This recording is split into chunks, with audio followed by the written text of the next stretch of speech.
प्रणाम, नमस्कार, वंदे मातरम। मैं गजेंद्र प्रसाद मधुबनी से आपका भाई, और आज फिर आपसे मिलते हुए बहुत ही अच्छा लग रहा है। आज एक नया विषय लेकर के मैं आपके पास आया हूँ, क्योंकि आप देखे होंगे थंबनेल पर कि सावधान, कहीं आपके अगल बगल तो ऐसे लुटेरे नहीं हैं। जी हाँ, उसे लुटेरे नहीं तो और क्या कहेंगे। हमारा मधुबनी ज़िला बिल्कुल नेपाल के सीमा से सटा हुआ है, और उसी परिक्षेत्र में दो व्यक्ति घूम रहे थे और जगह जगह चंदा ले रहे थे। वो क्या कहें, गंडे, ताजीब, तावीज़ और वो सदस्यता फॉर्म, ये सब लेकर के घूम रहे थे।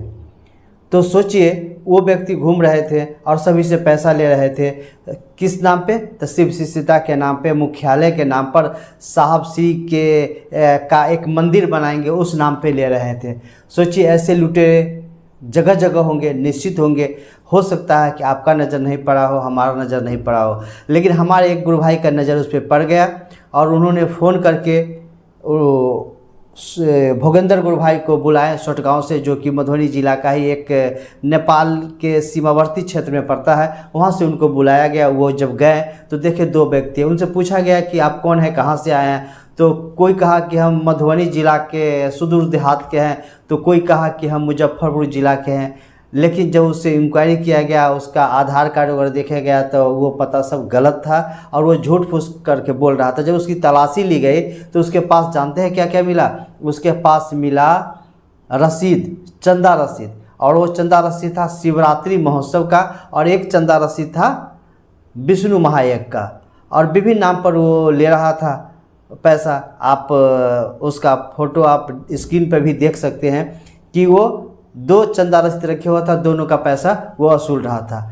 चलिए, चंदा रसीद लेकर के वो वसूल रहा था, उसके लिए हम लोग को कोई बात नहीं है। विष्णु महायज्ञ हो या महात्मा का मंदिर बना रहा हो, वसूल रहा हो, कोई बात नहीं। लेकिन शिव शिष्यता के नाम पर वसूल रहा था, ये हम लोग को अच्छा नहीं लगा, अप्रिय लगा। और सबसे बड़ी बात तो ये है, कमाल की बात है कि उसके पास शिव शिष्य परिवार का सदस्यता फॉर्म कहाँ से आया, कैसे वो अपने पास रखे हुआ था। और उसके पास लगभग 5 पीस भरा हुआ था सदस्यता फॉर्म, और पांचों में नाम, पता, मोबाइल नंबर था, जो कि मोबाइल नंबर हम लोगों ने इंक्वायरी किया तो वो गलत पाए, वो मोबाइल नंबर पे लगा ही नहीं। तो अंत में यही किया गया।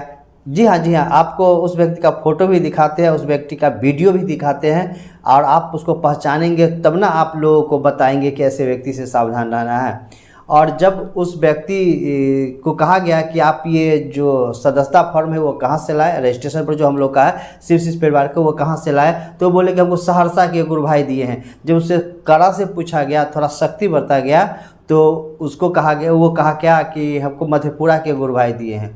सोचिए, जब लोग फंसता है ना, किसी न किसी अच्छे गुरु भाई बहन का नाम लेकर के वो बचना चाहते हैं, लेकिन जिस किसी का नाम लिया, मैं किसी को नहीं जानता हूँ, और मैंने पता भी किया उधर के गुरु भाई से, तो इस नाम का कोई गुरु भाई नहीं था।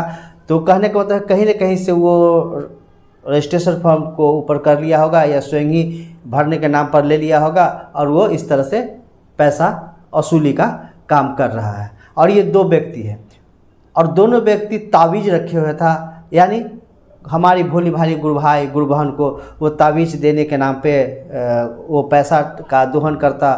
तो महादेव की दया हुई कि वो पकड़ा गया।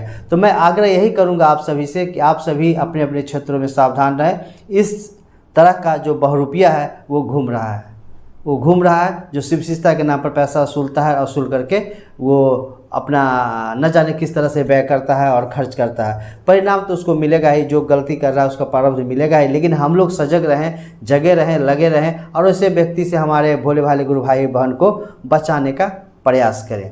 आइए, वो कौन व्यक्ति हैं उसका आइए वीडियो क्लिप आपको हम दिखाते हैं। देखिए, ये दोनों भाई हैं। आप कहाँ से आए हैं?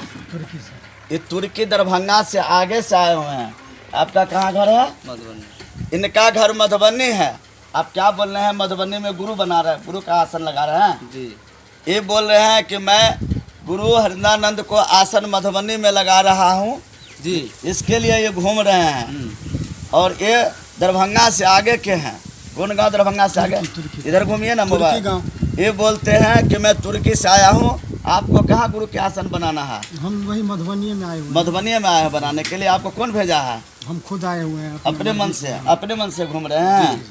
और मधुबनी में है तो मधुबनी के गुरु भाई जो हैं उनको जानते हैं गजेंद्र भैया को? गजेंद्र गुरु भाई को हम नहीं जानते, तो फिर जो मधुबनी में गुरु काम करेगा सो गजेंद्र गुरु को नहीं पहचानते हैं? नहीं उनको पहचान। खाली देहात में गुरु भाई बहन को इतना 40 किलोमीटर दूर आकर के मोटरसाइकिल से गुरु भाई बहन को खाली टॉर्चर करते हैं, क्या टॉर्चर करते हैं? माने भेंट करते हैं, मुलाकात करते हैं, बतलाते हैं कि मधुबनी में हम साहब का माने प्रतिमा बना रहे हैं, बैठा रहे हैं, आसन बैठा रहे हैं, आप लोग आइए जी। समय महादेव के गुरु को मधुबनी में जी प्रतिमा को बैठा रहे हैं गुरु रूप से। जी जी हाँ, यही दोनों व्यक्ति हैं और इस दोनों व्यक्ति से बिल्कुल सावधान रहने की ज़रूरत है। और सावधान रहेंगे स्वयं तब तो हम अन्य भाई बहन को सावधान रहने के लिए कहेंगे। तो आपसे यही आग्रह करेंगे, निवेदन करेंगे कि आप सभी ऐसे छद्म भेषी से, ऐसे बहरूपिया से बचें। और भाई बहन आप सभी से आग्रह है कि हमारे साहब जैसे कहे हैं उसी तरह हम शिव कार्य को लेकर के चलेंगे तो निश्चित रूप से बहुत अच्छा रहेगा। और अपना दिमाग लगा देंगे बहुत ज़्यादा तो दिक्कत हो जाती है। बहुत से व्यक्ति है ना इसी तरह दिमाग लगा कर पैसा कमाते हैं। पैसा खर्चा करने से यदि महादेव मिल जाएंगे, ढोल मंजीरा बजाने से महादेव मिल जाएंगे, तो जो ढोल मंजीरा वाले या लाखों करोड़ों खर्चा करने वाले के पास ही महादेव होते हैं और महादेव के पास होता है, ऐसा नहीं है। बस महादेव मिलते हैं कैसे? साहब श्री के बताए हुए मार्ग पे हमारे गुरु शिव हो जाएंगे और हम शिव के अच्छे शिष्य बन जाएंगे। बस जन जन को बताना है कि शिव गुरु हैं। और ये जो हमारा शिष्यानुभूति है इसको निश्चित रूप से पढ़ें, क्योंकि इसमें पूरा सार तत्व है। यदि इसे जितनी बार पढ़ेंगे उतनी बार एक अलौकिक बातें नजर आएगी। तो निश्चित रूप से हम सभी शिव शिष्यता के आलोक में इस शिष्यानुभूति को निश्चित रूप से एक बार नहीं कई बार पढ़ें और सारे समस्याओं का समाधान यहीं से निकलने वाला है, क्योंकि यह साहब श्री का लिखा हुआ है। अनमिलाकर निश्चित रूप से हम सभी को पढ़ना चाहिए। और एक और बुक है, शायद दूसरे रूम में रखा हुआ है, उस बुक का नाम है जो साहब श्री के द्वारा लिखा हुआ आओ चले शिव की ओर।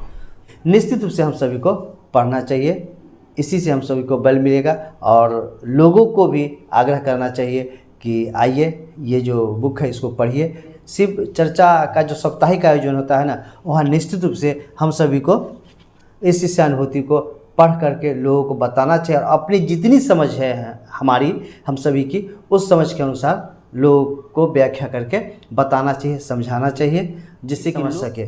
क्योंकि ये तो ऐसा काम है ना कि हम शिव गुरु की बातें करते हैं तो दूसरे भी करें। यानी मैं करता हूँ यही बात दूसरे को बताएंगे, वो भी शिव सीता की बात समझकर शिव सीता के राजमार्ग पे आगे बढ़ेंगे तो परिणाम ही परिणाम है। क्योंकि साहब श्री अकेला चले और 6 करोड़ से ज़्यादा लोग शिव शिष्य हैं, शिव गुरु कार्य पे चल रहे हैं, तो निश्चित रूप से हम सभी भी यदि प्रयास करेंगे तो तीव्रतम गति से शिव कार्य आगे गुरु बढ़ेगा। और साहब श्री कहे हैं ना कि मैं जब स्थूल में हूँ तो बंधन में हूँ और जब सूक्ष्म हो जाऊँगा तो मैं सभी के साथ हूँ। और निश्चित रूप से ऐसा महसूस किया जा रहा है कि सभी के साथ साहब श्री हैं यदि वो शिव कार्य करते हैं। तो चलिए किसी और दिन मिलेंगे तो और बात होंगी, लेकिन अभी बस इतना ही कि हम सभी लगे रहें, जगे रहें, सावधान रहें और अपने अगल बगल शिव शिष्यता के नाम पर जो पैसे दोहन करने वाले, लूटने वाले हैं, हमारे भोले भाले भाई बहन को वैसे ना आवे, उसे समझाना है। उसके साथ बहुत ज़्यादा सख्ती हम लोग को नहीं करना है, उसे भी समझाना है कि उसे भी ज़रूरत है शिव शिष्यता के राजमार्ग पर चलने की। तो उसे भी समझावे बुझावे, क्योंकि वो भी कहीं ना कहीं अज्ञानी है, अज्ञानता का शिकार है और अज्ञानता के शिकार के कारण हमारे गुरु भाई बहन का दोहन कर रहा है। यदि वो भी समझ जाएगा तो निश्चित रूप से शिव कार्य बहुत तीव्रतम गति से आगे बढ़ेगा। और हम लोग का तो कंसेप्ट ही है कि कोई छूटे ना, कोई टूटे ना। फिर मिलते हैं किसी नए वीडियो में, तब तक के लिए आप सभी को मेरा प्रणाम।